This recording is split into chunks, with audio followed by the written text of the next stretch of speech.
Hello friends, എല്ലാവർക്കും ചെമ്പനിരിപ്പോൻ്റെ പുതിയൊരു വീഡിയോയിലേക്ക് സ്വാഗതം. നമ്മുടെ ചെമ്പനിരിപ്പോൾ വരാനിരിക്കുന്ന ഭാഗത്തിൻ്റെ വീഡിയോ ആണ് ഞാൻ ചെയ്യുന്നത്. അപ്പോൾ കഴിഞ്ഞ ദിവസം നമ്മൾ പ്രൊമോയിൽ കണ്ടൊരു ഭാഗമാണ് സുധി പുതിയൊരു വീട് മേടിക്കാൻ ഒരുങ്ങാണല്ലേ, അതും ആനന്ദ് പറഞ്ഞിട്ട്. സുധിയുടെ പാർക്കിൻ്റെ ഫ്രണ്ട് ആനന്ദ് ഷോറൂമിലേക്ക് വന്നതിന് ശേഷം 5 കോടി രൂപ വരുന്ന വീട് ഇപ്പോൾ അവർക്ക് അത്യാവശ്യമായതുകൊണ്ട് തന്നെ 3 കോടി രൂപയ്ക്ക് കൊടുക്കാനുണ്ടെന്നും സുധിക്ക് താല്പര്യമുണ്ടെന്നാണ് മേടിക്കാമെന്നൊക്കെ പറയുമ്പോഴത്തേക്കും സുധിക്കും ഭയങ്കര ആകാംക്ഷയാവണം കേട്ടോ.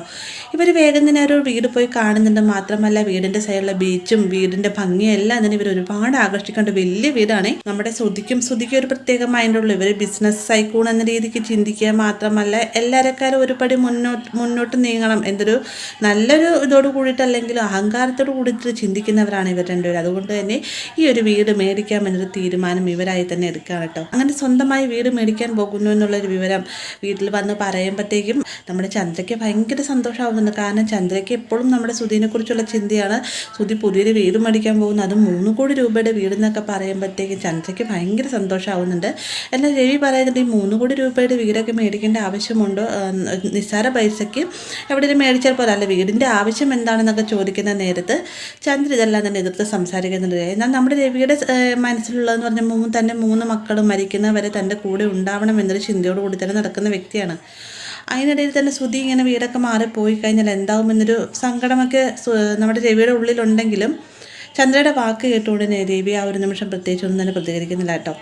എന്നാൽ രേവതി സച്ചിയോട് പറയുന്നത് നിങ്ങളുടെ ഏട്ടൻ വീട് മേടിച്ച സ്ഥിതിക്ക് അങ്ങോട്ടേക്ക് മാറാനുള്ള സാധ്യത കൂടുതൽ. അങ്ങനെ മാറുകയാണെങ്കിൽ തന്നെ നിങ്ങളുടെ അമ്മയും ഈ വീട്ടിലേക്ക് വരും. മാത്രമല്ല അമ്മയുടെ പിന്നാലെ അച്ഛനും വന്നു കഴിഞ്ഞാൽ പിന്നെ നമ്മൾ ഒറ്റയ്ക്കായി പോവില്ലേ സച്ചിയേട്ടാ എന്ന് ചോദിക്കുന്ന നേരത്ത് നമ്മൾ ഒരിക്കലും ഒറ്റയ്ക്കായി പോവില്ല, ഒരിക്കലും അച്ഛൻ എന്നെ വിട്ടു പോവുകയില്ല. അച്ഛൻ ഞാനെന്ന് വെച്ചാൽ ജീവനാണ്, അച്ഛൻ എന്നും എൻ്റെ കൂടെ തന്നെ ഉണ്ടാകുമെന്ന് സച്ചി ഉറച്ചൊരു തീരുമാനം പറയാണ് കേട്ടോ. അങ്ങനെ സുധി ഈ ഒരു വീട് മേടിക്കാനായിട്ടുള്ള അഡ്വാൻസ് ഒക്കെ ഇവരുടെ കയ്യിലേക്ക് കൊടുക്കുന്നതിന് മുന്നേട്ട് അമ്പലത്തിൽ വെച്ചാണ് കേട്ടോ അഡ്വാൻസ് കൊടുക്കുന്നത്. അപ്പം അതിന് മുന്നേ നമ്മുടെ സുധിയുടെ കാല് തട്ടി അമ്പലത്തിന് നടയിലുള്ള കുടം മറിഞ്ഞ് വീഴുന്നുണ്ട്. ഇതൊക്കെ കാണുമ്പോഴത്തേക്കും ലക്ഷ്മി പറയുന്നുണ്ട് ഇതൊരു ശകുനമാണെന്ന് തോന്നുന്നത്, പക്ഷേ നീ ഇത് ഇവരോട് പറയരുതെന്നൊക്കെ പറയുന്നുണ്ടെങ്കിലും രേവതി ഇവർ അഡ്വാൻസ് കൊടുക്കുന്നതിന് മുന്നേ തന്നെ സുധിയോട് ഈ ഒരു കാര്യം പറയുന്നത്. സുധി ഇതൊന്നും തന്നെ പുല്ല് വിലം പോലും നൽകുന്നില്ല. എന്നാലും കുറച്ചൊക്കെ വിശ്വാസമുള്ള സുധിയാണെങ്കിലോ ഇനിയിപ്പോൾ രേവതി പറഞ്ഞാൽ എന്തെങ്കിലും കാര്യം ഉണ്ടാവുമെന്നൊക്കെ പറയുന്നുണ്ടെങ്കിലും ശ്രുതി പറയുകയാണെങ്കിൽ അവളുടെ അസൂയ കൊണ്ടാണ് എന്നൊക്കെ പറയുകയാണെങ്കിൽ അതപ്പോൾ ശ്രുതിയുടെ വാക്കുകൾ നല്ല രീതിയിൽ തന്നെ രേവതിയെ വേദനിപ്പിക്കുന്നുണ്ട്.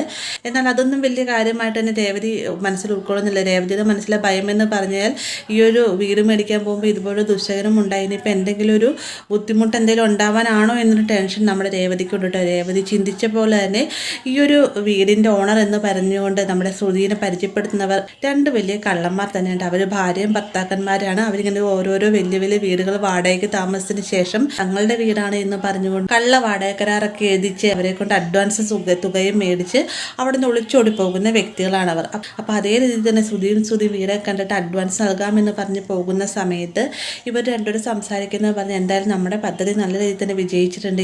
ഇനി ഇവർ തരുന്ന ഒരു പൈസ കിട്ടിയതിന് ശേഷം ഇവിടുത്തെ ഓണർക്കുള്ള ഒരാഴ്ചത്തെ വാടക കൊടുത്തതിന് ശേഷം നമുക്ക് ബാക്കിയുള്ള പൈസയ്ക്ക് ലാവിഷായിട്ട് ജീവിക്കാൻ ചെന്നൈയിലൊരു വീട് ഞാൻ കണ്ടുവച്ചിട്ടുണ്ടെങ്കിൽ അങ്ങോട്ടേക്ക് നമുക്ക് പോകാം എന്നൊക്കെ പറഞ്ഞിട്ട് പദ്ധതികൾ പ്ലാൻ ചെയ്യാൻ കേട്ടോ. എന്തായാലും നമ്മുടെ ശ്രുതിക്കും വമ്പൻ നഷ്ടം തന്നെ ഈ ഒരു ഡീലിങ്ങിലൂടെ ഉണ്ടാകാൻ പോകുന്നുണ്ട്. അതും ഈ ഒരു വലിയ ഡീലർഷിപ്പ് ശ്രുതിക്ക് ഇപ്പോൾ വന്നുകൊണ്ടിരിക്കുന്ന ഡീലർഷിപ്പിനെ വരെ അത് ബാധിക്കുന്നുണ്ട് കേട്ടോ. അപ്പോൾ ഇങ്ങനെ ഒരു ഭാഗം നമുക്ക് വരാനിരിക്കുന്നതാണ്. വീഡിയോ ഇഷ്ടമായി കഴിഞ്ഞാൽ ലൈക്ക് ചെയ്യാനും കൂടെ ചാനൽ സബ്സ്ക്രൈബ് ചെയ്യാനും മറക്കരുത്.